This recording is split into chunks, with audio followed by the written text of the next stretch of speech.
pagi, kita kembali bertemu dalam rekaman khotbah ini. Kita masih PSBB dan saya percaya Bapak Ibu Saudara yang di rumah yang beribadah pada hari ini pasti diberkati oleh Tuhan melalui firman Tuhan ini.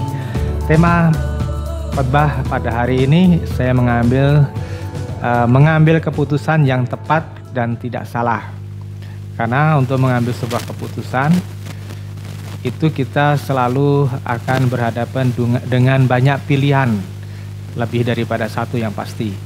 Dan pilihan yang kita harapkan itu mestinya adalah pilihan yang terbaik. Ya, Bapak Ibu Saudara yang dikasih Tuhan, kalau kita lihat di dalam Amsal pasal 16 ayat 2, Amsal 21 ayat 2, kita melihat bahwa dalam kita memilih sebuah keputusan itu biasanya tidak terlepas dari pandangan masing-masing orang. Jadi paradigma apa atau premis apa yang sudah ada dalam pikiran, dalam benak seseorang, itu yang menentukan keputusan yang akan diambil. Nah, kita lihat Amsal pasal 16 ayat yang kedua dan 21 ayat yang kedua. Amsal 16 ayat yang kedua, segala jalan orang adalah bersih menurut pandangannya sendiri, tetapi Tuhanlah yang menguji hati. Amsal 21 ayat 2. Setiap jalan orang adalah lurus menurut pandangannya sendiri, tetapi Tuhanlah yang menguji hati. Ya, setiap orang selalu berpikir bahwa apa yang akan dia putuskan itu paling benar, apa yang dia putuskan itu paling jitu, ya, dan paling bersih. Dikatakan di dalam 16 ayat 2 tadi, segala jalan orang adalah bersih. Jadi tidak ada sesuatu yang salah menurut takaran kepercayaannya dia, menurut agamanya dia.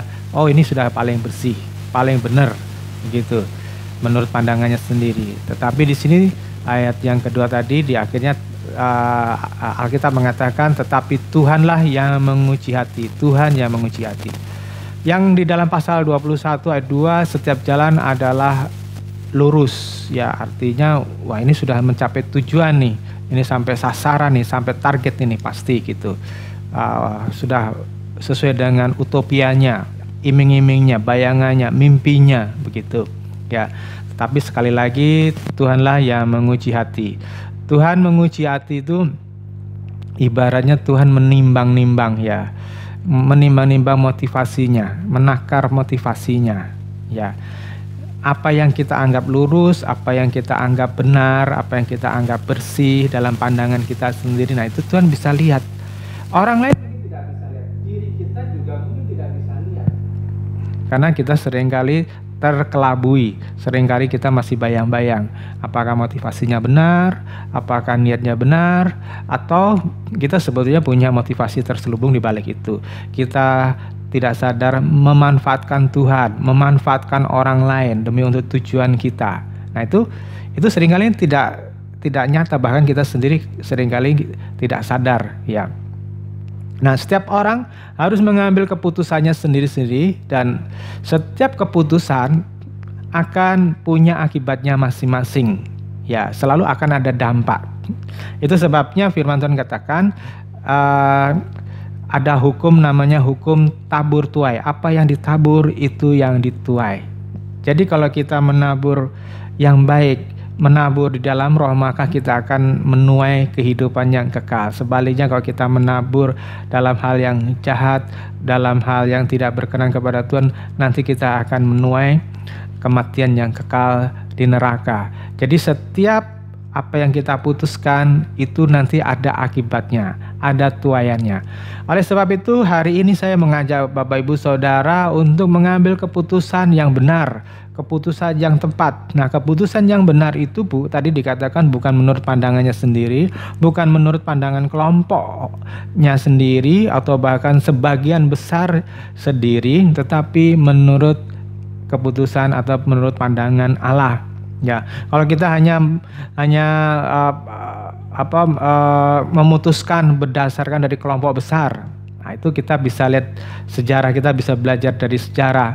Misalnya orang-orang Jerman mengambil keputusan untuk memilih Hitler karena dianggap Hitler ini pada tahun 33 ini sebagai hero, sebagai pahlawan yang bisa mengeluarkan bangsa Jerman dari keterpurukan setelah kalah Perang Dunia Pertama. Mereka pilih Hitler. Ternyata Hitler ini membawa bangsa Jerman menuju kehancuran lebih dalam lagi, jauh lebih daripada waktu mereka kalah Perang Dunia Pertama. Ya. Nah, saya akan memberikan sebuah contoh bagaimana orang bisa mengambil satu keputusan yang benar dan keputusan yang salah. Misalnya ya, untuk mengambil keputusan yang benar nanti akan pertanggungannya juga akan baik. Ya, sebagai contoh begini, ada seorang anak yang memutuskan untuk belajar rajin. Sejak dari kecil dia mau berusaha untuk jadi juara kelas atau IPK-nya bagus di atas 3,5 gitu setelah kuliah gitu ya. Nah, ya mempunyai kesempatan untuk mendapatkan pekerjaan yang lebih baik daripada orang-orang anak-anak yang malas. Dia bisa meraih prestasi, baik prestasi akademis maupun prestasi yang di luar kampus atau di luar sekolah, mempunyai kreativitas ya. Nah, saya melihat anak-anak itu sebagian besar akan sukses dalam pekerjaannya atau dalam usahanya. Mereka yang giat, dididik oleh orang tua, nurut, itu biasanya mereka lebih kreatif, lebih bisa mandiri dibanding dengan anak-anak yang malas. Dalam sejarah misionari dunia kita pernah mengenal ada namanya seorang dari Amerika, misionari dari gereja Pantekosta di Amerika, namanya John G. Lake ya. Beliau utusan misionari ke Afrika Selatan pada awal abad 20 ya. Saudara, waktu pas dia ke Afrika Selatan, Injil belum tersebar, walaupun Afrika Selatan itu sebagian besar jajahan Inggris, tapi Injil belum diberitakan secara luas. Nah, John G. Lake itu bersama dengan istrinya mendarat di sana dan mulai masuk ke pedalaman dan mulai memberitakan Injil. Ya, awalnya memang orang-orang kulit hitam atau orang-orang negro di sana masih sulit karena mereka masih diikat dengan okultisme, dengan perdukunan, dengan klinik-klinik gitu. Tapi dengan pendekatan John G. Lake ya, dia mulai menanam ada 1000 gereja ya. Dia beritakan Injil dari desa ke desa, dari hutan ke hutan gitu. Dia adopsi anak dan akhirnya di sana berdiri gereja. Nah, kita lihat bahwa sekarang Afrika Selatan menjadi tempat kebangunan rohani yang luar biasa ya. Nah, ini dimulai dari seorang yang mau menabur. Kadang-kadang mereka kehilangan kekurangan gizi ya, sampai istrinya sendiri meninggal karena kekurangan gizi, karena uang dari badan misi itu dia banyak pakai untuk menolong orang lain sehingga dirinya sendiri kekurangan makan ya. Tetapi apa yang dia toreh di sana itu menancapkan sebuah pondasi gereja-gereja Injili di Afrika Selatan sampai hari ini ya. Nah, saya akan berikan beberapa contoh ya dari yang mengambil keputusan keliru dan akhirnya mendapat pertanggungan yang buruk dalam hidupnya. Ada seorang anak malas belajar, dia memutuskan tidak mau melanjutkan sekolah walaupun orang tuanya masih mau membiayai. Dia berhenti di SMP karena dia sudah terpikat dengan uang. Dia sudah mulai belajar mendapatkan uang, jadi buru-buru begitu, akhirnya dia malas ya. Nah, kemudian dia bekerja di sebuah perusahaan ya. Pada waktu perusahaan itu memberikan kesempatan untuk orang-orang yang bekerja sebagai harian itu menjadi karyawan tetap, tetapi dengan syarat minimum memiliki ijazah SMA. Nah, anak ini tidak punya ijazah SMA karena dia cuma lulusan SMP. Jadi akhirnya kesempatan emas yang dia miliki itu akhirnya hilang. Ya, dia nggak bisa menjadi karyawan di perusahaan tersebut. Ya, Ini salah satu contoh pertanggungan yang buruk akibat dari sebuah keputusan yang keliru pada waktu masih muda dulu. Saya kasih juga contoh yang lainnya. Ada seorang wanita yang cukup cerdas, yang pandai, yang cerdas ya. Dan dia menikah dengan suami yang berhasil, yang cukup berhasil dalam usahanya, bekerjanya. Nah, ketika anak-anak sudah mulai besar, si istri itu bicara sama suaminya, saya mau bekerja lah. Dulu saya waktu gadis saya bekerja dan saya berprestasi. Sekarang saya banyak luang, banyak kosong di rumah. Saya mau bekerja ya. Suaminya memperbolehkan karena dianggap itu hal yang baik gitu ya.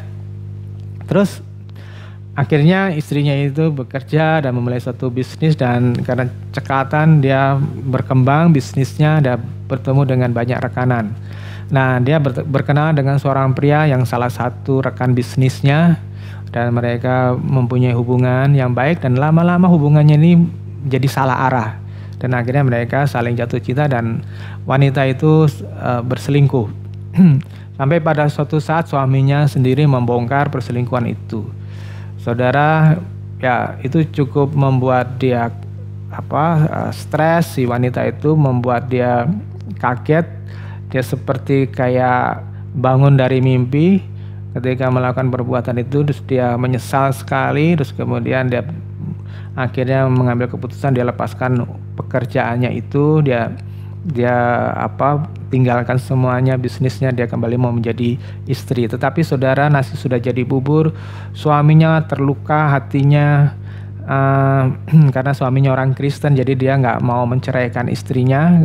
Juga karena mengingat anak-anaknya, dia nggak mau anak-anaknya kehilangan ibunya gara-gara perceraian. Dia nggak mau melukai anaknya.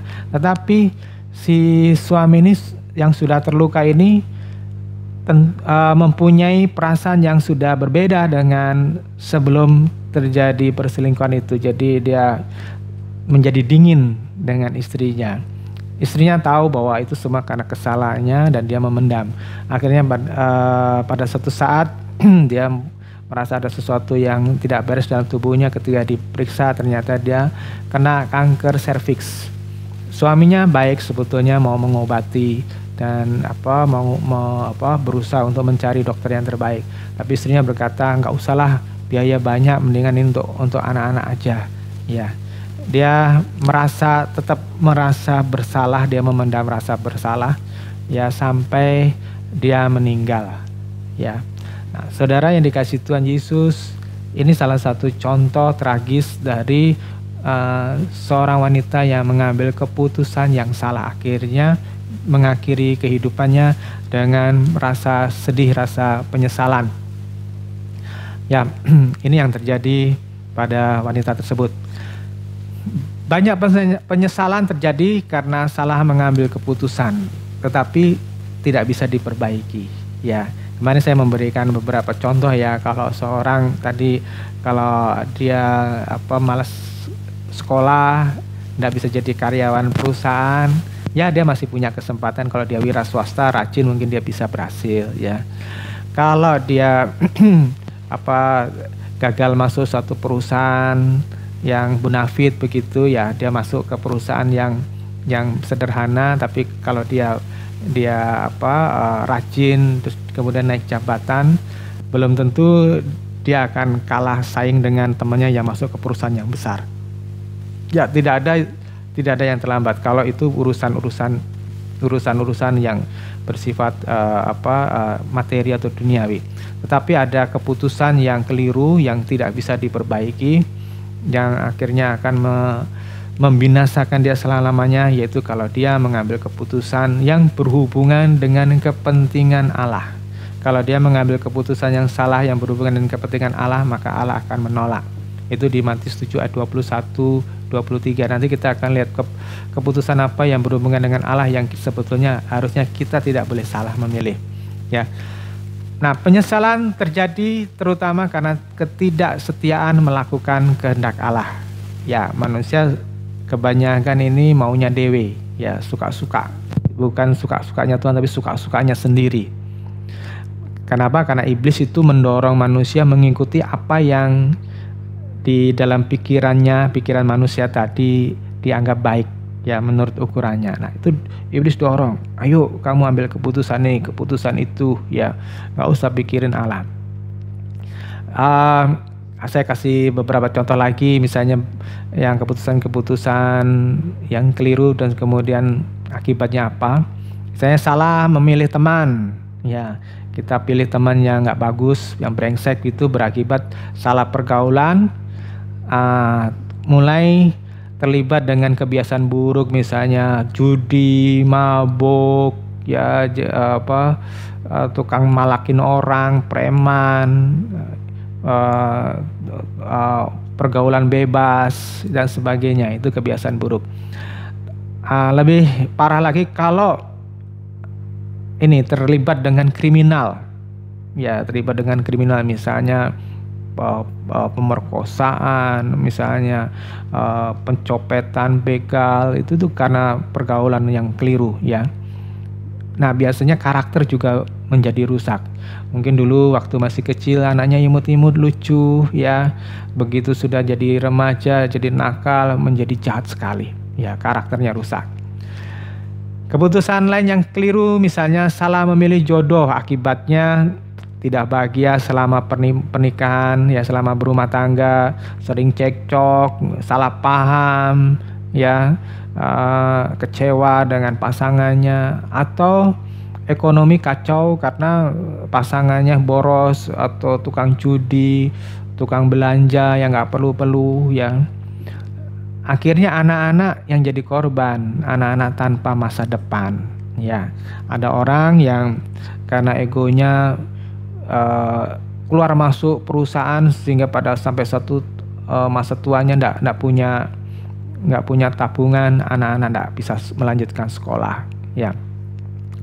Oke, yang berikutnya salah memilih tempat kerja. Nah, kita ketemu dengan bos yang berakibat misalnya kurang menghargai jerih payah kita.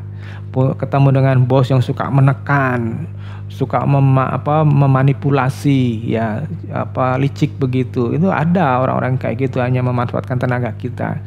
Ya, kita salah memilih tempat kerja. Atau juga salah memilih pimpinan rohani, salah berjemaat, salah bergereja, bertemu dengan gembala yang keliru, ya, bertemu dengan gereja keliru, ya, kelihatannya gereja pakai lambang sama-sama salib, ya, nggak ada gereja yang kemudian lambangnya bintang, lambangnya bulan, atau lambangnya pohon beringin, nggak ada, semuanya lambangnya salib, ya. Tetapi tidak semuanya itu membawa kebenaran, tidak semua gembala, tidak semua pendeta itu membawa pencerahan, kebenaran kepada jemaatnya, ya. Salah-salah malah jalan tersesat. Saya kemarin menghubungi teman saya yang dari Korea, saya tanya, ada sebuah buku yang ditulis oleh pendeta di Korea yang cukup besar gerejanya. Terus saya tanya, Pak, ini gimana gereja ini, pendeta ini, benar apa enggak gitu. Terus dia bilang, wah, ini sesat. Hah, kok sesat? Padahal bukunya bagus sekali gitu. Ya, dia begini bla bla bla bla bla. Nah, saudaranya dikasih Tuhan luar biasa, padahal jemaatnya banyak sekali, tetapi meleset. Atau yang hanya sekedar membuat jemaat itu jadi bayi-bayi rohani, tidak pernah menjadi dewasa rohani, makanannya ciki-ciki rohani terus, bubur terus, susu terus, nggak bisa makan makanan keras, sehingga nggak bisa punya tanggung jawab. Sedikit dibuat keras langsung berontak. Nah, ini jemaat-jemaat yang bayi rohani. Juga contoh lainnya adalah salah menentukan jalan hidup, akibatnya mengejar hal yang fana. Misalnya begini, kalau kekayaan itu adalah nomor satu, kekayaan itu adalah prioritas, jabatan itu prioritas, maka orang kejar itu habis-habisan, mati-matian, dan Tuhan bisa nomor dua. Nah, saudara yang dikasih Tuhan, kalau itu sampai terjadi, saudara, Tuhan saudara bukan Tuhan Yesus, tapi Tuhan saudara adalah materi, kekayaan, jabatan, kecantikan, kemegahan, pengakuan. Saudara, kadang-kadang orang nggak sadar loh, walaupun atas nama Tuhan, misalnya gini, jadi pendeta atau jadi hamba Tuhan, jadi penginjil begitu. Tapi di balik itu ada agendanya Pak ya, saya supaya tampil di depan, saya supaya diakui. Mungkin dia sendiri nggak sadar, tapi sebetulnya hati kecilnya saya pengen jadi A, saya pengen seperti B begitu. Banyak orang tidak mau mendengarkan apa yang Tuhan mau dalam dirinya sendiri, tapi orang lebih mendengarkan nasihat orang, kata-kata orang, ya. Nah, keputusan bagaimana membesarkan anak-anak, ya anak-anak mau dibikin apa, mau dijadiin di orbit, mau jadi kayak apa gitu. Kalau umpamanya kita salah men-setting anak-anak, nanti anak-anak kita tidak menghormati Tuhan. Akhirnya kalau anak-anak tidak menghormati Tuhan, juga nggak akan menghormati kita sebagai orang tua, ya. Mari kita belajar dari dua pribadi yang cukup mengesankan saya, ya, yaitu pribadi yang namanya Gehazi, itu staf Nabi Elisa. Kita baca 2 Raja-Raja pasal yang ke-5 ayat yang ke-22, bagaimana Gehazi ini ketika melihat harta dari Naaman yang ditawarkan oleh Elisa dan Elisa itu menolaknya. Saudara tahu kan Naaman itu adalah panglima kerajaan Asyur yang kena sakit kusta. Terus dia cari obat di Israel dan dia ketemu dengan Elisa. Elisa suruh si Naaman tadi berendam di sungai Yordan 7 kali dan dia langsung mengalami sembuh. Saking terima kasihnya, Naaman mau kasih upeti atau mengasih hadiah kepada Elisa, tapi Elisa menolak. Jadi Naaman pulang kan gitu. Tapi Gehazi melihat, wah sayang sekali nih kalau umpamanya ini lewat, ya akhirnya dia kejar Naaman dan dia bohong kepada Naaman. Gehazi tadi berbohong, ya, dan dia mau menginginkan harta itu. Kita baca di dalam ayat yang ke-22. Jawabnya, "Selamat, tuanku Elisa menyuruh aku mengatakan, baru saja datang kepadaku 2 orang muda dari pegunungan Efraim dari antara rombongan nabi. Baiklah, berikan kepada mereka setalenta perak dan 2 potong pakaian." Ya, saudara, padahal tidak ada seorang pun yang datang ke tempat Elisa, tapi Gehazi mengarang sebuah cerita supaya bisa mendapatkan uang atau mendapatkan harta dari Naaman. Akibat dari dia mengambil keputusan berbohong, terus kemudian menginginkan harta itu, apa yang terjadi? Kita baca di dalam ayat 27. "Tetapi penyakit kusta Naaman akan melekat kepadamu dan kepada anak cucumu untuk selama-lamanya. Maka keluarlah Gehazi dari depannya dengan kena kusta putih seperti salju." Ya, akibatnya si Gehazi tadi itu bukan hanya mendapatkan harta dari Naaman, tapi juga penyakit yang sudah dijauhkan, sudah diusir dari tubuh Naaman tadi pindah ke Gehazi, ya. Dan bahkan lebih daripada itu, dikatakan di ayat 27 tadi bahwa dia anaknya pun, ya keturunannya pun juga kena tulah. Ya, kasihan sekali. Ini karena Gehazi ngambil keputusan jadi serakah. Kita lihat juga contoh yang kedua, yaitu Yudas Iskariot dari Injil Yohanes pasal yang ke-13 ayat yang kedua ini. Pada waktu Tuhan mengadakan perjamuan bareng-bareng gitu ya, makan bareng sama murid-muridnya. Kemudian pada waktu mereka makan bersama, iblis itu mulai mengkilik-kilik hati Yudas, ya. Kenapa? Karena Yudas selama 3,5 tahun mengikuti Yesus, itu dia tidak semata-mata mendengarkan apa yang diajarkan oleh Tuhan Yesus, tetapi selama perjalanan 3,5 tahun itu dia memiliki agenda sendiri. Ya, Yudas ini nggak main-main. Dia dipercaya sebagai bendahara dari kumpulannya Tuhan. Ya, dia megang duit, dia megang pundi-pundi untuk keuangan grup mereka, tim mereka. Nah, dikatakan di dalam Alkitab bahwa Yudas itu suka mengambil untuk kepentingannya sendiri. Ya, di Alkitab dikatakan dia suka mencuri, mengambil gitu. Apakah Tuhan Yesus nggak tahu bahwa dia mencuri? Oh, dia tahu. Wong Yudas saja belum mengkhianati aja Tuhan udah tahu siapa yang akan mengkhianati. Tetapi Tuhan tidak menegur Yudas langsung, ya.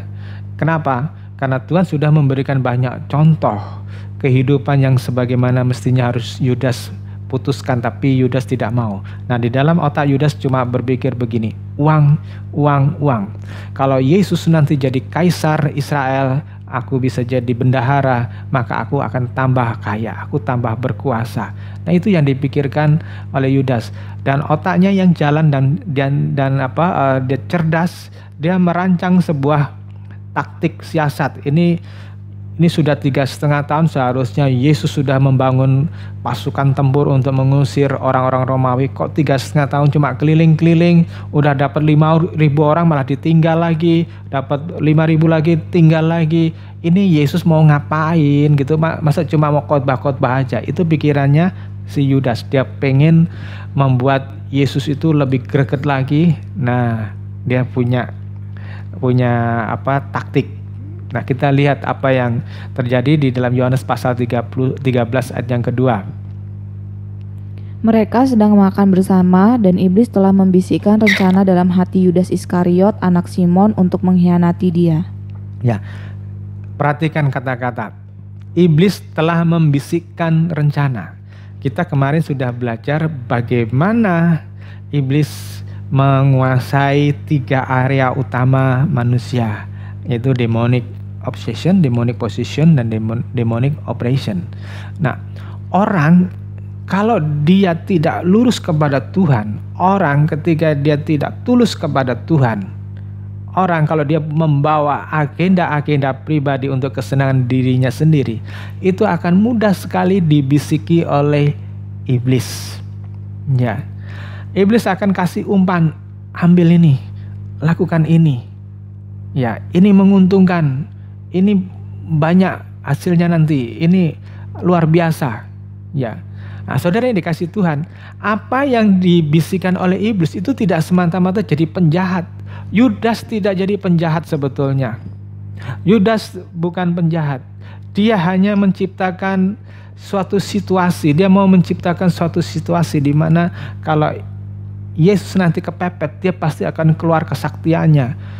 Ya, kesaktiannya mandraguna, langsung babat semua orang-orang Romawi dan semua antek-anteknya. Nah, itu cara berpikirnya Yudas.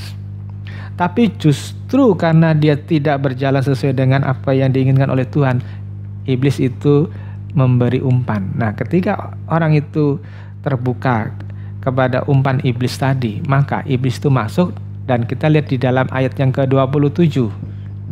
Dan sesudah Yudas menerima roti itu, ia kerasukan iblis.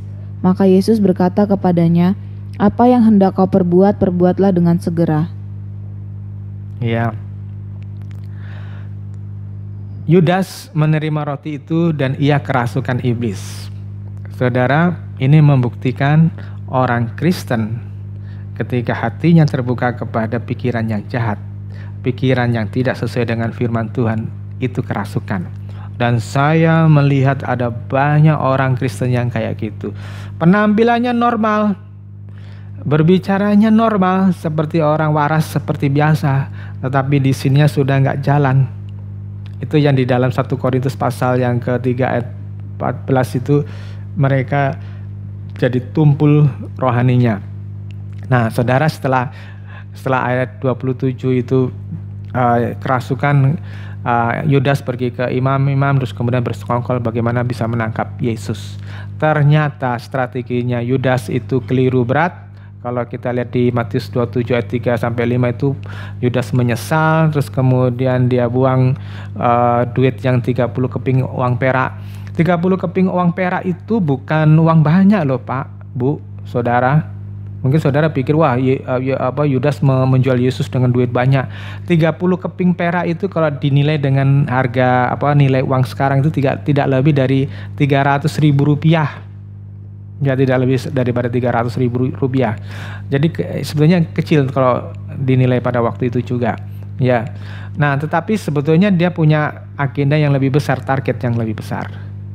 Kenapa orang bisa salah mengambil keputusan? Ya, ada beberapa sebab.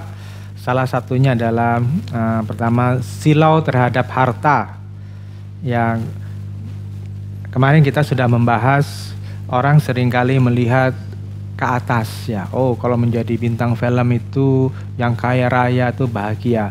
Oh, kalau jadi konglomerat, oh jadi bisnismen yang berhasil, oh jadi pejabat yang kaya itu kelihatannya enak, bahagia. Ya. Jadi kita dibuat silau dengan materi. Terus juga silau terhadap kedudukan, prestasi, kehormatan, titel akademis. Kenapa saya tidak katakan orang tidak boleh duduk di suatu jabatan tertentu atau berprestasi, bukan. Ya, tetapi kalau itu yang menjadi tujuan utama dalam hidup ini, hanya sekedar menjadi sarjana, S1, S2, S3, ya, untuk kebanggaan, itu keliru. Ya, ini bisa membutakan seseorang. Yang ketiga itu ketika menghadapi masalah-masalah hidup yang berat, lalu harus buru-buru mengambil keputusan karena ada ketakutan-ketakutan. Ya, misalnya takut seperti kayak sekarang ini dengan COVID-19 ini, dunia bisnis ambruk, ketakutan terhadap kehilangan pekerjaan, ketakutan bisnisnya hancur, ya, ketakutan tidak mendapat jodoh, ketakutan tidak mendapatkan kenyamanan dunia, ya. Nah, itu seperti kayak di dalam Matius pasal 13 ayat 7 ya. Ketika orang mendengar firman Tuhan awalnya sukacita, tapi begitu keluar dari gereja, selesai khotbah, melihat kenyataan hidup ini, akhirnya ketakutan itu menimpa dia dan dia akhirnya hilang kewarasannya. Matius pasal yang ke-13 ayat 7. Sebagian lagi jatuh di tengah semak duri, lalu makin besarlah semak itu dan menghimpitnya sampai mati. Ya, semak duri itu menggambarkan ketakutan, menggambarkan masalah-masalah yang menimpa itu menghimpit dia. Ya, saudara, juga kadang orang ngambil keputusan yang keliru karena silau dengan cinta yang buta. Waduh, ini kelihatannya gadis yang ideal untuk kunikahi, ini cowok yang ideal untuk kunikahi. Itu cinta buta. Saudara, orang boleh jatuh cinta untuk mengambil keputusan menikah. Ya, kalau tidak cinta nanti dipaksa menikah, ya pasti tidak harmonis ya. Tetapi kalau sudah cinta buta, tidak melihat-lihat siapa yang akan jadi pasangannya, itu ngawur, itu keputusan yang keliru. Nah, itu sama dengan membeli kucing dalam karung, itu perumpamaan itu ya, cinta yang buta. Intinya ketika Anda mulai tidak memandang Tuhan Yesus sebagai hal yang utama dan tugas panggilan Tuhan kepada masing-masing kita, itu kita masing-masing itu akan mudah dibisiki oleh iblis tadi, seperti Yudas di dalam Yohanes pasal 13 ayat yang kedua tadi ya. Iblis akan membisiki dengan pikiran, dengan akal, dengan kehendak, keinginan yang bukan dari Tuhan. Yang kedua, ketika Anda tidak tulus sama Tuhan, tapi Anda membawa agenda-agenda pribadi, itu Anda sudah menjual Tuhan, Anda tidak berkenan kepada Tuhan. Dan untuk kehilangan keselamatan itu tidak perlu harus jadi penjahat.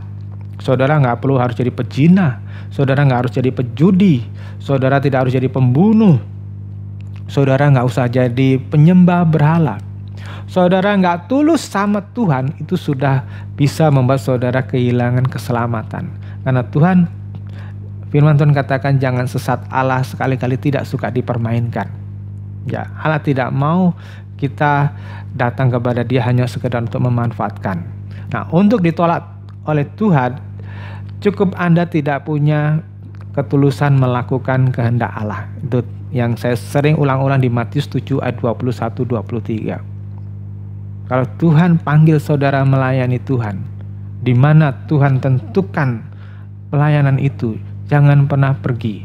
Karena ketika saudara pergi, saudara membelakangi Tuhan, dan Tuhan sangat tidak suka dibelakangi. Ya, walaupun apa yang ada dalam pikirannya kita itu dalam dalih kita itu masuk akal, tapi tidak berkenan kepada Tuhan.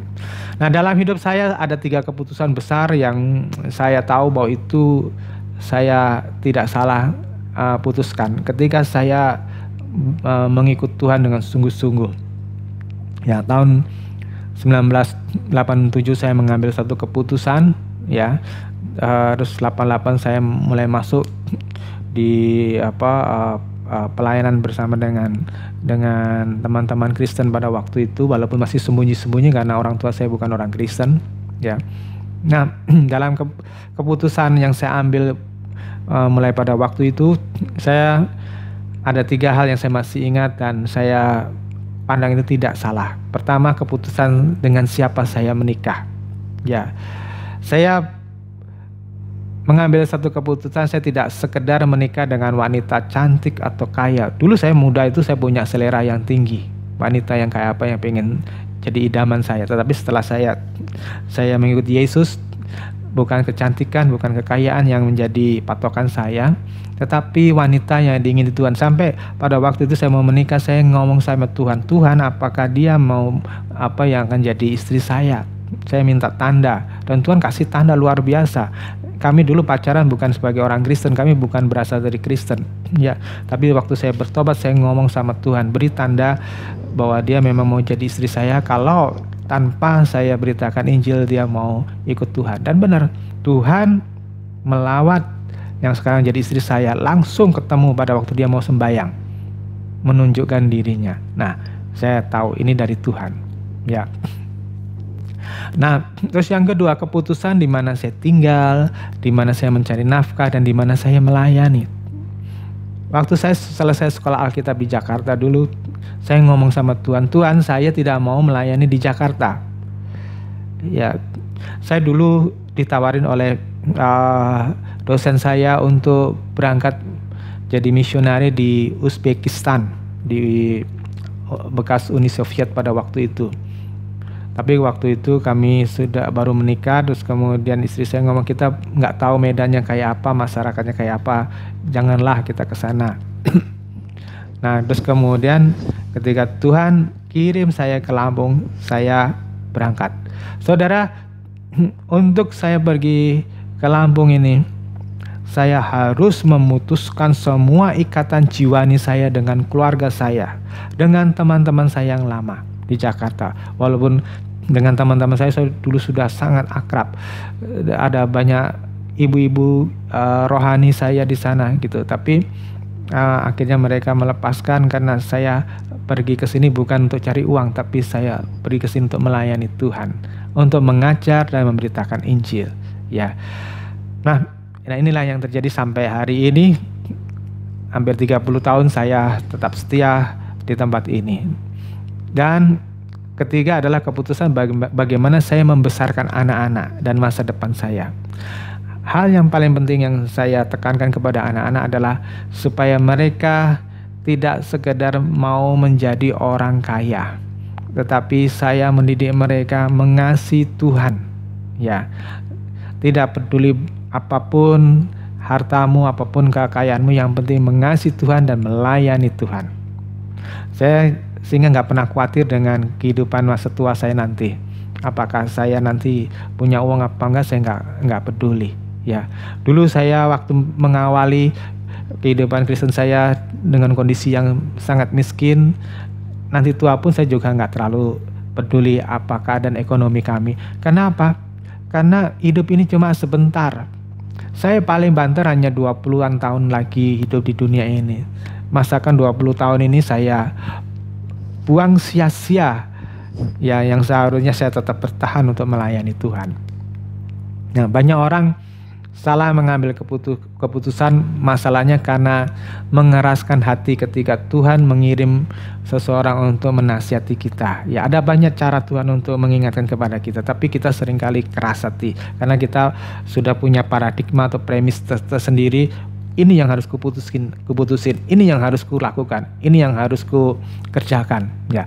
Nah, Ibrani pasal yang ketiga ayat yang ke-7 mengajarkan kepada kita supaya kita jangan mengeraskan hati ketika Tuhan mengingatkan kita untuk membuka hati kita terhadap suaranya, terhadap nasihatnya. Ya, Tuhan bisa pakai siapapun.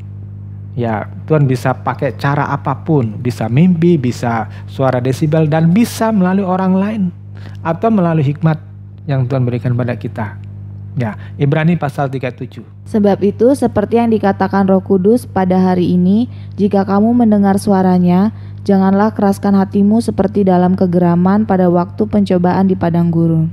Ya, jangan keraskan hatimu seperti dalam kegeraman pada waktu pencobaan di padang gurun. Ini orang-orang Israel. Dia melihat laut merah itu terbelah menjadi dua.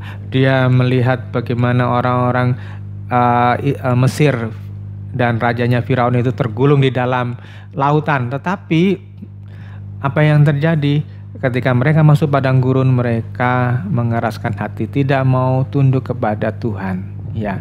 Nah, ini membuat mereka mengambil keputusan-keputusan yang keliru. Ada banyak orang yang memberontak kepada Musa. Ada banyak orang yang mau mencoba balik lagi ke Mesir karena nggak tahan ujian di padang gurun. Dan akhirnya mereka mati binasa. Nah, contoh yang ideal untuk kita ikuti untuk bagaimana mengambil keputusan yang benar adalah Tuhan Yesus. Tuhan Yesus itu adalah contoh yang sempurna. Ketika dia berdoa di Taman Getsemani, Tuhan bergumul untuk lari dari ketetapan Bapa, atau sebaliknya dia taat. Nah, dia berkata apa? Sekalipun cawan ini harus kuminum, tapi biarlah kehendak-Mu saja ya Bapa yang jadi. Ya, kehendak Bapa saja yang diikuti oleh Tuhan Yesus. Nah, ini saudara, belajar untuk mengambil keputusan yang berasal dari kehendak Bapa. Nasihat saya yang terakhir ini adalah dalam keputusan hidup di dunia ini harus terhubung dengan hidup kekekalan. Untuk itu saudara jangan sembrono memutuskan. Ya, tadi dengan siapa menikah, kemana kita mau pergi, kemana kita melayani, kemana kita, dengan siapa kita menikah, jangan sembrono. Yang kedua, nasihat saya, Anda harus mempunyai hubungan yang baik dengan orang-orang yang memimpin rohani saudara, orang-orang yang mendidik rohani saudara. Karena mereka bisa jadi lebih berpengalaman dari saudara dan Tuhan pakai mereka untuk mengarahkan kita. Kita ini ibaratnya seperti kayak orang yang masih belajar jalan, ya, biar kita dititah sampai kita kemudian kita bisa jalan. Nah, lebih baik saudara mempunyai waktu, kesempatan untuk share dengan mereka. Jika saudara punya unek-unek, jangan diputusin sendiri, saudara berdoa bersama. Terus yang ketiga, Anda perlu jeli dengan siapa Anda mendengar nasihat. Berkali-kali saya sering berkata dan mengingatkan supaya Anda sangat mempertimbangkan segala nasihat, terutama yang berhubungan dengan masa depan kekekalan saudara. Ya, pertimbangan tadi. Karena apa yang kita dengar itu dari teman, dari pelingkungan, dari masyarakat, dari televisi itu belum tentu mengarahkan kepada kehendak Allah. Nah, 1 Yohanes pasal 4 ayat yang ke-1. Saudara-saudaraku yang kekasih, janganlah percaya akan setiap roh, tetapi ujilah roh-roh itu. Apakah mereka berasal dari Allah? Sebab banyak nabi-nabi palsu yang telah muncul dan pergi ke seluruh dunia. Ya, siapa nabi palsu? Itu bisa orang tua kita, bisa pendeta kita, bisa teman kita, bisa kakak kelas kita, bisa guru kita. Kalau nasihatnya itu bukan memuliakan Tuhan, kalau nasihatnya itu menjauhkan kita dari keinginan Allah Bapa, supaya kita bisa dipakai jadi alatnya untuk maksud kemuliaan. Tuhan Yesus memberkati.